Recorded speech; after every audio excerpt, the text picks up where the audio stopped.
Abra sua Bíblia comigo em Gênesis capítulo 3, verso 15. Gênesis 3, verso 15.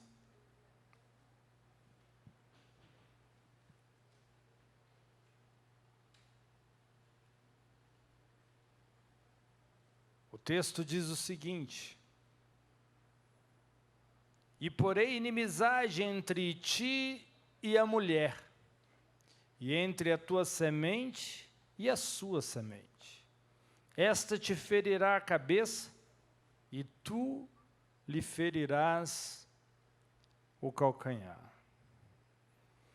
A palavra de Deus diz que haverá inimizade entre a serpente e a semente da mulher.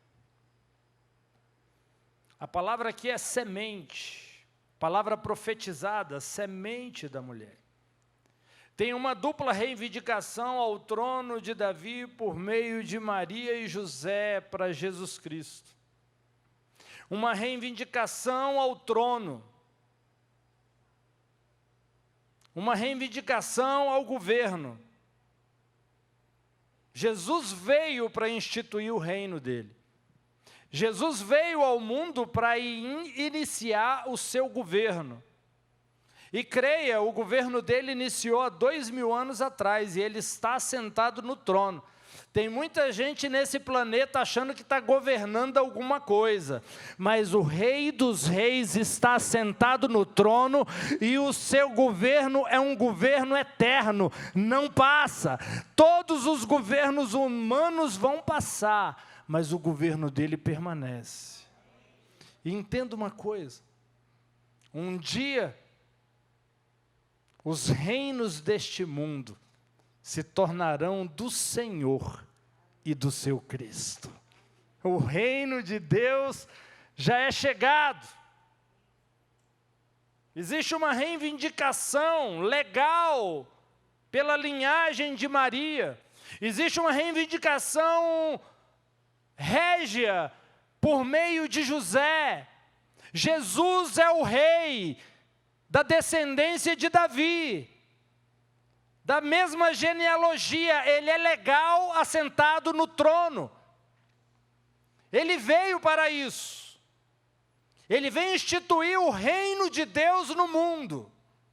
Ele veio trazer o governo de Deus para o mundo. O reino de Deus já é chegado. O reino de Deus está no meio de vós. E depois ele diz, o reino de Deus está dentro de vós. Jesus nasceu. Uma criança foi gerada. Um filho foi dado. Jesus se torna o nosso parente redentor. Aquele que iria nos redimir. Aquele a qual nós iríamos nos aliançar, aquele que iria cuidar de cada um de nós. Lembra da história de Boaz e Ruth? Boaz se torna o parente redentor de Ruth, ao se casar com ela e cuidar dela. Boaz era um homem disposto, um homem rico, um homem capaz e um parente de Noemi. Estava na linhagem. E essas são as 3 qualificações que um parente redentor deve ter. Para que Jesus pudesse nos redimir, ele teve que se tornar como um de nós, ele teve que se tornar homem. Jesus fez isso em obediência à vontade do Pai. A vontade do Pai era que Jesus viesse, nos redimisse, nos protegesse, nos guardasse. A palavra de Deus diz em Lucas capítulo 4, verso 18. O Espírito do Senhor está sobre mim, porque Ele me ungiu para pregar as boas novas aos pobres e me enviou para curar os corações partidos, para proclamar libertação aos cativos, a recuperação das vistas aos cegos, para libertar os que estão esmagados. A morte nunca foi a vontade de Deus para o homem. Deus nunca planejou o homem com um tempo determinado, com um tempo limitado. O homem não foi criado para viver um tempo, o homem foi criado para viver uma eternidade, para viver para sempre. O homem, quando foi criado no princípio de todas as coisas, ele foi feito para ser eterno, para viver eternamente. E essa é a vontade de Deus e ela não mudou. Ela não foi alterada, modificada, Deus não mudou de opinião. Ele deseja que nós sejamos parte de uma grande família. Ele deseja que nós desfrutemos da vida eterna ao lado dele. A morte, entenda, ela só veio porque Adão pecou. Foi o homem que atraiu a morte. Foi o homem que fez toda essa bagunça. A autoria do homem, a assinatura do homem. Adão era o governante da terra. Ele foi nomeado por Deus o rei da terra.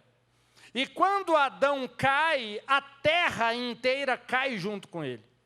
Quando Adão cai, o governo de Adão cai junto com ele. Quando Adão cai, o reino de Adão cai junto com ele. Adão dobra os joelhos a Satanás. Um espírito rebelde, um espírito fora da lei. Ele comete alta traição contra Deus. E perde a posição. E a morte entra no mundo. Todas essas destruições, todas essas notícias ruins que você vê nos noticiários, têm a autoria do príncipe das trevas. Deus não tem nada a ver com aquilo. O homem abriu a porta para Satanás entrar. Mas olha só que interessante. No Antigo Testamento, a primeira pergunta feita após a queda do homem foi: onde estás, Adão? Adão, onde você está? No Novo Testamento, a primeira pergunta depois do nascimento de Cristo é: onde está aquele que nasceu rei dos judeus? Onde está aquele que nasceu para ser rei? Mateus 2, verso 2 vai dizer: onde está aquele que é nascido rei dos judeus? Pois vimos a sua estrela no Oriente e viemos adorá-lo. Jesus é a solução para a queda do homem. Jesus é a solução para o erro do homem cometido no jardim. Jesus é a restituição daquilo que o homem perdeu. Por cair na conversa da serpente, por conversar com a serpente. É um problema conversar com a serpente, sempre dá ruim.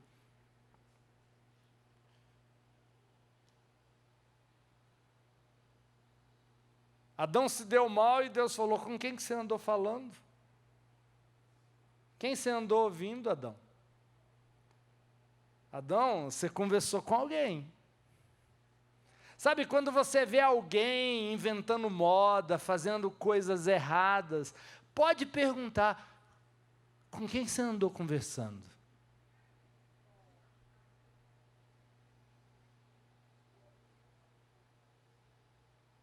O representante dele estava ali, batendo um papo com aquela pessoa. Porque as coisas não acontecem de imediato. Tudo começa com uma conversa. Tudo conversa em um momento. O início é um momento. Tenha discernimento espiritual das conversas, dos relacionamentos, das pessoas que se aproximam de você.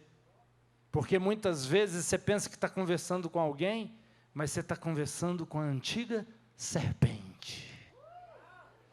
E a antiga serpente sempre quer te tirar da sua posição. Ele sempre está querendo te roubar alguma coisa. Ele sempre está querendo te tirar alguma coisa. Então, tenha discernimento, peça ao Espírito Santo discernimento a respeito das conversas que chegam até você. Jesus é a solução para a queda do homem. O texto que nós lemos diz, Gênesis 3, verso 15, vou colocar hostilidade entre você e a mulher, entre a sua prole e a prole dela. Ele lhe ferirá a cabeça e você lhe ferirá o calcanhar. A descendência da mulher nesse texto aqui, você pode observar que está no singular. Não está falando de todos os filhos, está falando de alguém específico e se refere a Jesus, aquele que derrotaria a antiga serpente, o diabo. A palavra descendência também pode ser traduzida como semente. A mulher não tem semente, mas é uma profecia sobre a semente que seria colocada em uma mulher, sobre o nascimento virginal. Isaías 7, verso 14 vai dizer: portanto, o próprio Senhor vos dará um sinal. Eis que a virgem conceberá e dará à luz um filho, e porá o seu nome de Emanuel. Veja, a virgem conceberá e terá um filho, o sinal é esse. Quem vai ser o Messias? Quem é o Messias? Este é o sinal, aquele que vai ser concebido por uma virgem. Esse é o sinal para identificar aquele que foi profetizado como semente da mulher. Um nascimento virginal. Deus Pai enviou Jesus ao ventre de Maria para que ela o concebesse. Maria tinha pecado em seu sangue, mas Jesus nasceu sem pecado. Como é possível que Jesus tenha nascido sem pecado, se ele foi gerado de alguém que tinha pecado em seu sangue? Hoje a ciência evoluiu e nós sabemos, através de estudos científicos, que a placenta da mãe não dá sangue ao bebê no seu útero. Ela apenas traz alimentos, nutrientes, oxigênio da corrente sanguínea da mãe para o bebê e remove resíduos e dióxido de carbono do bebê, mas não sangue. Não transmite o sangue da mãe para o bebê. Jesus tem sangue, mas é o seu próprio sangue, divino, precioso e puro. Ele foi colocado no ventre de Maria por Deus. Ele foi gerado de uma forma sobrenatural. Uma semente colocada no útero de uma virgem. Mateus 1, verso 20 diz: mas quando ele pensou estas coisas, eis que um anjo do Senhor apareceu-lhe em sonho, dizendo: José, filho de Davi, não tenhas medo de tomar para ti Maria, tua mulher, porque aquilo que é concebido nela é do Espírito Santo. Ela dará à luz um filho. Você deve chamar seu nome de Jesus, pois é Ele quem deve salvar seu povo de seus pecados. Ora, tudo isso aconteceu para que se cumprisse o que foi falado pelo Senhor, pelo profeta Isaías, que é o texto que nós lemos, dizendo: eis que a virgem conceberá e dará à luz um filho, eles chamarão o seu nome de Emanuel, que é, sendo interpretado, Deus conosco. O Verbo se fez carne, habitou no meio de nós, o divino se fez carne, Deus caminhou no meio dos homens. Isso é uma grande demonstração de amor. Isso é uma grande demonstração como Deus se importa. Deixar o esplendor de sua glória sabendo o destino que ele ia ter aqui. Ele abre mão de todos os seus direitos por nós, por mim, por você. Ele estava bem lá, sentado no trono, ele é o rei do universo. Veja, não havia necessidade dele vir aqui. Mas por amor, Deus se revelou. Por amor, ele se fez homem, para que você recebesse o poder de ser feito filho de Deus. Amém? Mas veja, Deus é amor. E amor nunca é algo imposto, obrigatório. Amor, ele é compartilhado. Amor geralmente é de graça. Amor não exige algo em troca. Amor simplesmente é algo que você recebe, sem merecer. Não tem a ver com merecimento. Alguém te ama e te ama, ponto final. Deus te ama e ponto final. Mas o amor precisa ser escolhido. E alguém precisa decidir retribuir o amor de outra pessoa. Por que Deus vai ali no jardim e coloca a árvore do conhecimento do bem e do mal no meio do jardim? Por que Deus não escondeu?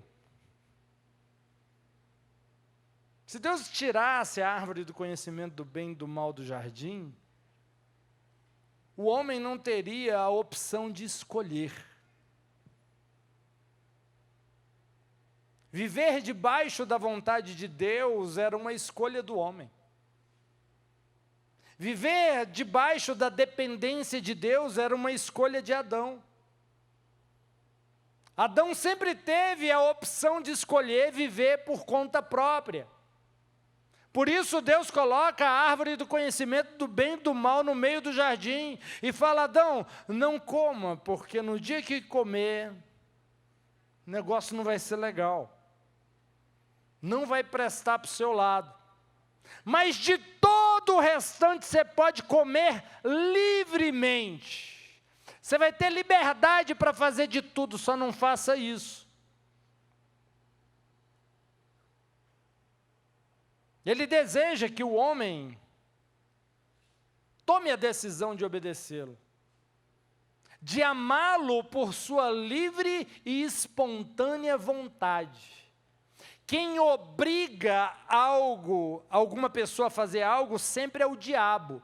Deus nunca obriga. Quantos aqui já ouviu aquela frase que diz: se não vier por amor, vem pela dor? Não, Deus não faz isso. Você vai ter que vir pelo amor. Ele pode usar até a sua dor, mas não é Ele que colocou a dor para te trazer. Ele não tem dor. Como Ele pode dar dor para alguém se Ele não tem? Não, as pessoas só vêm por amor. Ou você tem algum episódio na Bíblia onde Jesus trouxe alguém pela dor? Onde os discípulos trouxeram alguém pela dor? Onde a igreja primitiva, os apóstolos trouxeram alguém pela dor? Vamos dar um câncer nesse cara aqui, que aí a gente traz ele para Deus. Quem afirma isso não conhece Deus. Precisa conhecê-lo. Ele é bom o tempo todo. E Ele nunca vai dar uma doença ou um mal simplesmente para trazer alguém para Ele. Mas Ele pode aproveitar o mal que o diabo fez para que coopere para o bem daqueles que amam a Deus. É diferente. Amém? Você está me entendendo? Deus é bom o tempo todo. No jardim você vê a bondade de Deus, a abundância. a variedade de coisas que Ele deixa disponível para Adão usufruir, experimentar. E mesmo Adão cometendo o erro, Ele vem corrigir o erro. O amor é tão grande que Ele fala, o homem é incapaz de corrigir o próprio erro. Eu preciso ir lá resolver o problema.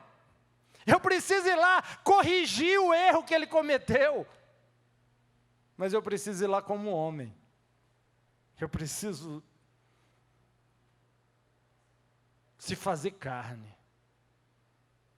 E Ele nos deu a sua vida através do seu sangue derramado. A vida está no sangue. Levíticos 17, verso 11 diz, porque a vida da carne está no sangue, e eu tenho dado a você sobre o altar para fazer expiação por suas almas, porque é o sangue que faz expiação por causa da vida. É o sangue que faz expiação pelo pecado. O pecado exige como pagamento a morte de alguém.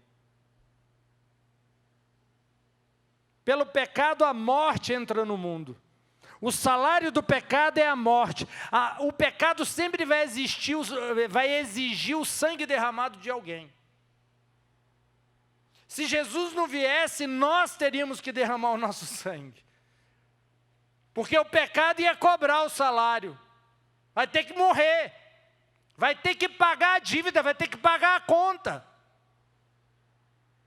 E Jesus olha e fala, não, eu pago a conta deles.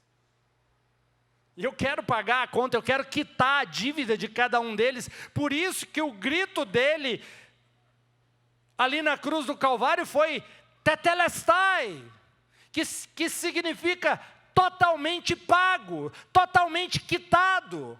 A dívida foi quitada, era um termo que era utilizado quando alguém tinha uma grande dívida ou uma grande culpa, e aquilo tudo era sanado. O grito de Jesus foi, a dívida foi totalmente paga. Totalmente pago pelo sangue do Cordeiro. Ei, você não pode carregar culpa, porque a sua culpa foi paga pelo sangue do Cordeiro. Você é livre. Você é abençoado, você é querido. A vida de um ser está no sangue. Através de Maria, Jesus tem o direito legal ao trono. Números 27, verso 4 diz, por que deveria o nome de nosso pai ser retirado de sua família? Porque ele não tinha filho? Dê-nos uma propriedade entre os irmãos de nosso pai. Moisés apresentou sua causa perante o Senhor. E o Senhor falou com Moisés, dizendo, as filhas de Zelofeade falam bem. Você certamente lhes dará possessão de herança entre os irmãos de seu pai. Você fará com que a herança de seu pai passe para eles. Falarás aos filhos de Israel, dizendo, se um homem morrer e não tiver filho, então farás com que a herança dele passe para a sua filha. Até então não era assim. Mas as filhas de Zelofeade mudam a lei. Elas pedem para Deus. Existe uma lógica, existia uma lei, existia uma regra. E elas clamam ao homem de Deus para que essa regra fosse modificada, alterada. E o mais interessante, Deus fica satisfeito. Deus fala, elas estão falando coisa boa. Ei, Deus é capaz de mudar leis, Deus é capaz de mudar regras, Deus é capaz de mudar cultura, só para que coisas cheguem às suas mãos, só para que você seja abençoado. Deus não a reprimiu, Ele diz para Moisés, elas estão falando bem, eu gostei do que elas estão falando, a partir de hoje, uma herança de alguém que morreu, se não houver filho, vai para a mão da filha. A regra é modificada, é alterado simplesmente porque alguém tomou a iniciativa de pedir.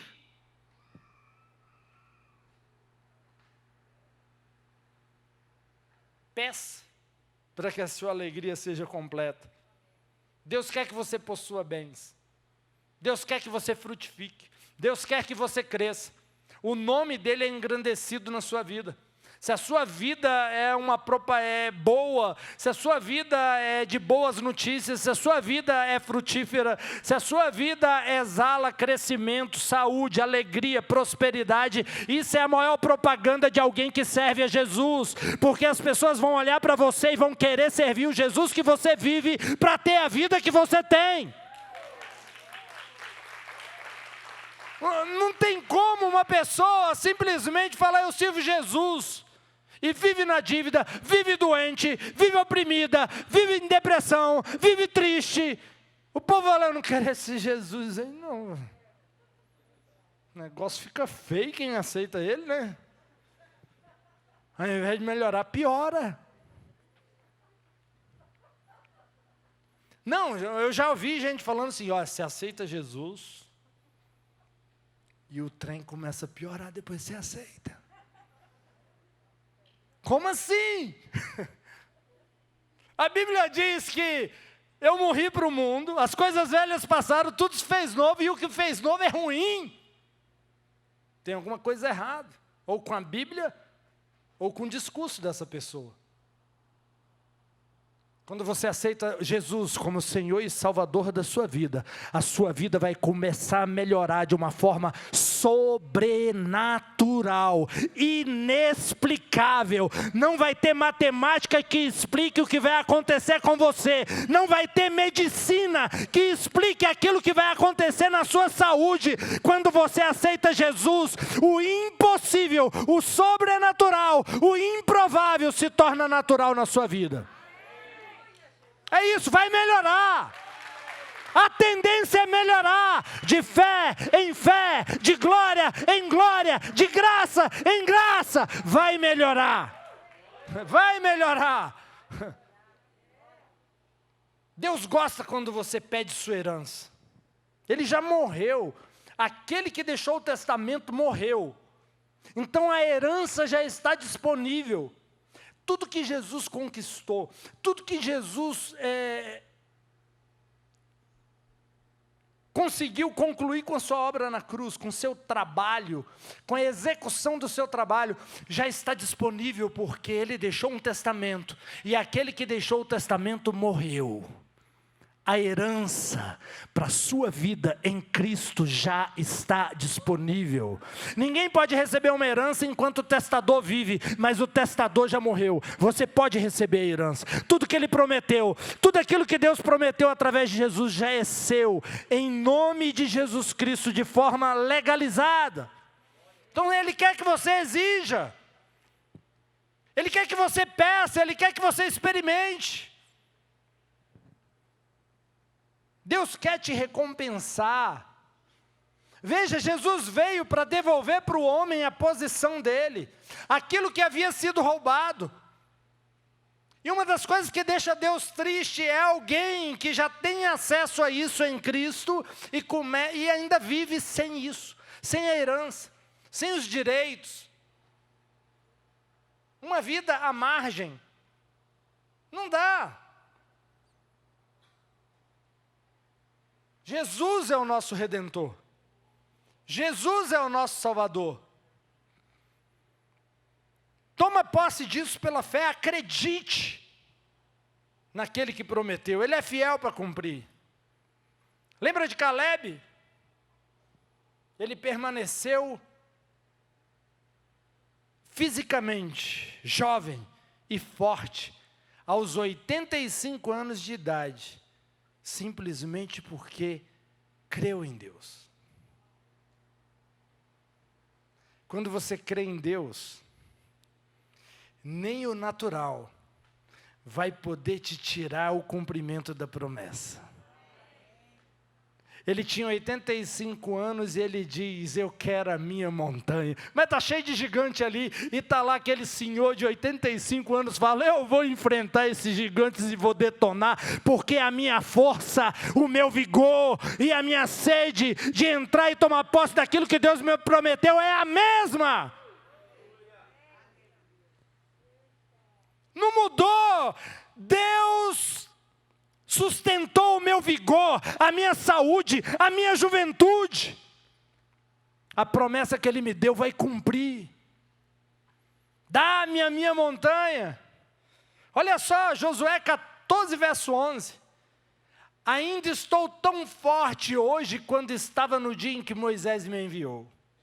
Como minha força era então, assim é minha força agora para a guerra. Gente, ele estava falando de gigantes que tinham na terra. Ele não estava falando de um exército mais ou menos que tinha lá, não. Eram povos poderosos. E um senhor de 85 anos falou, eu estou pronto para a guerra.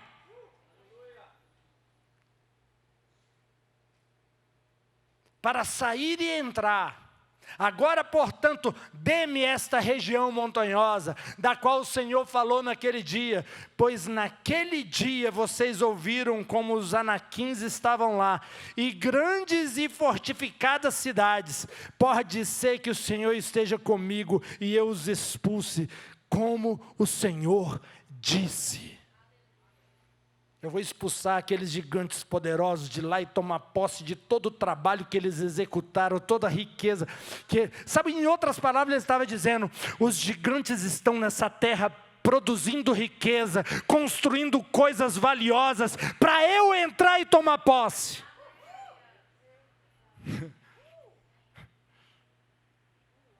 Você vai entrar em lugares que outras pessoas trabalharam.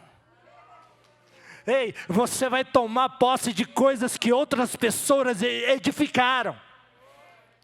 Foi o suor, foi o esforço, foi anos, e Deus vai te colocar nesses lugares, e você vai tomar posse de coisas que muitas vezes demoraram anos para ser construída, e vai vir para a sua mão assim, ó. Isso é graça, isso é herança, isso é favor. Deus diferencia os seus filhos dos outros. Pela fé, Caleb permaneceu fisicamente jovem e forte aos 85 anos de idade. Ele subiu e derrotou os gigantes e tomou a montanha de Hebrom como sua posse. Nenhum gigante conseguiu parar o velhinho, rapaz. Estava cheio do Espírito Santo, saiu detonando todo mundo que estava na reta. Ninguém segurava o homem. Isso é fé. E filho de peixinho, a filha de Caleb tinha o mesmo espírito de fé que seu pai. Olha só a filha dele agora em ação. Josué capítulo 15, verso 18. E sucedeu que, vindo ela a ele, o persuadiu que pedisse um campo a seu pai. E ela desceu do seu jumento. Então Caleb lhe disse, que é que tens? E ela disse, dá-me uma bênção, pois me deste terra seca, dá-me também fontes de águas. Então lhe deu as fontes superiores e as fontes inferiores. Ela sabia pedir. Eu já falei isso aqui, tem crente que fala, você só vem na presença de Deus para pedir. É isso mesmo, eu só vou na presença de Deus para pedir, porque Ele é a fonte de tudo que eu preciso, e eu quero mostrar para Ele que eu dependo dEle de todas as coisas. Isso é uma conversa do inferno, quando diz, para de vir na presença de Deus só para pedir. É o diabo te falando, porque ele sabe que se você pedir, seu pai dá. Ele sabe, então ele quer te intimidar. E ainda quer parecer, ele é uma coisa, né, até meio assim, você olha rapidamente assim, você fala, nossa, mas é mesmo, né, vim só para pedir, só para pedir, só para pedir. É só para pedir mesmo. É só para pedir mesmo. Mas não é pedir por egoísmo, é para engrandecer o nome dEle, para mostrar a minha dependência dEle, para mostrar que Ele é o Senhor da minha área financeira, da minha saúde, da minha família, dos meus sonhos, da minha vida emocional. Ele é o Senhor de todas as coisas e eu vou depender do poder dEle em todas as áreas da minha vida. Eu quero mostrar para Ele que eu dependo dEle de absolutamente tudo. Está aqui, ó, um monte de gente pedindo. E todo mundo que pediu, recebeu. Eu nunca vi alguém chegando em Jesus e Jesus falando, pedindo algo para Jesus. E Jesus falando, mas você é pidão, hein? Você está pedindo muito. Não é assim, ué. O povo pedia, Jesus dava. O povo pedia, Jesus dava. E quando os discípulos não pediram, ele falou, há tanto tempo estou convosco que nada tenho pedido, peça para que a sua alegria seja completa. Deus quer que a sua alegria seja completa, mas a condição é peça. Pede. Está com doença, pede a cura. Está com problema financeiro, pede janelas dos céus abertas sobre a sua vida. Ele é o dono do ouro e o dono da prata. Basta uma palavra dele e as riquezas desse mundo vão para a tua conta bancária. Não existe escassez no reino de Deus. Existe mais do que o bastante para todos. Não falta saúde, não falta prosperidade, não falta alegria, não falta paz. Ele tem tudo para te dar mais do que você precisa. A ponto de transbordar em você para outras pessoas experimentarem daquilo que Ele está te enchendo. Transbordando, transbordando. Muita alegria, muita paz, muita saúde, muita prosperidade. Muito do Espírito Santo, mais do meu poder. E Ele vai te encher, e Ele vai te encher. E as pessoas vão olhar e falar, eu quero esse Jesus. Ei, evangelho que não muda a vida de ninguém não é o evangelho. O evangelho sempre mudou a vida das pessoas. Sempre. Deus ama as orações do tipo, me abençoa. Não podemos, você não pode ser uma bênção para os outros se você não for abençoado. Ei, se você vive endividado, se tudo na sua vida é contado, você não consegue abençoar ninguém financeiramente. Está errado. Está errado, isso não é certo. Tem que transbordar na vida econômica também, para que você tenha para você e para o seu irmão. Para que você veja um irmão com necessidade, você fala, você está precisando de quanto? Qual a sua necessidade? Qual o seu problema financeiro? É esse? Tome aqui. Ah, eu tenho que te pagar quanto? Não, você não vai me pagar. Não, eu estou te dando, eu estou te abençoando. Jesus mandou te abençoar. Você está me entendendo? Nós somos fonte, a nossa fonte é Jesus Cristo, uma fonte inesgotável de recursos. E quando eu falo recursos, eu estou falando de absolutamente tudo que diz respeito à vida de uma pessoa. Não é só dinheiro, mas também é recursos financeiros. Deus adora quando você deseja receber mais dele. 1 Crônicas, capítulo 4, verso 9. E foi Jabes, mais ilustre do que seus irmãos. E sua mãe deu-lhe o nome de Jabes, dizendo, porquanto com dores o dei à luz. Porque Jabes invocou o nome do Deus de Israel, dizendo, se me abençoares muitíssimo, e meus termos ampliares, e a tua mão for comigo, e fizeres que do mal não seja afligido. E Deus lhe concedeu o que havia pedido. O nome de Jabes significa dor. Jabes é chamado de mais honrado nesse texto aqui do que os irmãos, porque ele não se entregou ao destino de ter uma vida de dor. E não teve vergonha de chegar diante de Deus e pedir. Ele ousadamente pede a Deus que o abençoasse abundantemente. Me abençoe muitíssimo. Não é pouco, não. Quando você pede coisas grandes para Deus, você está elogiando e honrando. Você está colocando Ele na posição dEle. E deixa eu te dizer, oração é a coisa que mais coloca Deus na sua posição e o homem na posição dele. A oração coloca Deus na posição de abençoador e o homem na posição de recebedor. Fique na tua posição. Seja abençoado. Seja guardado. Deus quer ir além dos seus pedidos. Veja, esse homem aqui, ele mudou o destino dele. Ele mudou a palavra que estava sobre a vida dele. Ele mudou o significado da vida dele. Simplesmente porque chegou diante de Deus, me abençoa muitíssimo. Deus me abençoa muitíssimo. Deus quer fazer mais do que você pensa. Efésios 3, verso 20, isso é bíblico. Ora, aquele que é capaz de fazer muito mais abundantemente, além de tudo que pedimos ou pensamos, segundo o poder que opera em nós. Deus quer exceder a sua oração. Deus quer te surpreender. Não peça apenas um emprego, peça uma posição. Não peça a Deus simplesmente um salário para sobreviver. Peça uma renda que você possa ser abundante. Deus te deu um cheque em branco na cruz do Calvário. Pare de colocar centavos nesse cheque. Não tem limite. Cheque especial de Deus não tem limite.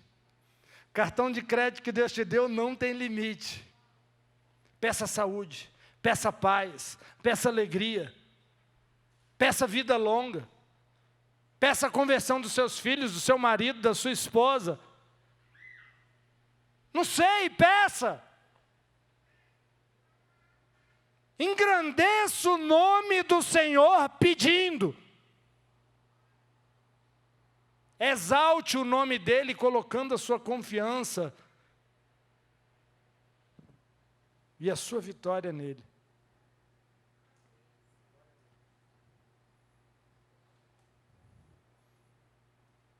Jesus está sentado no trono.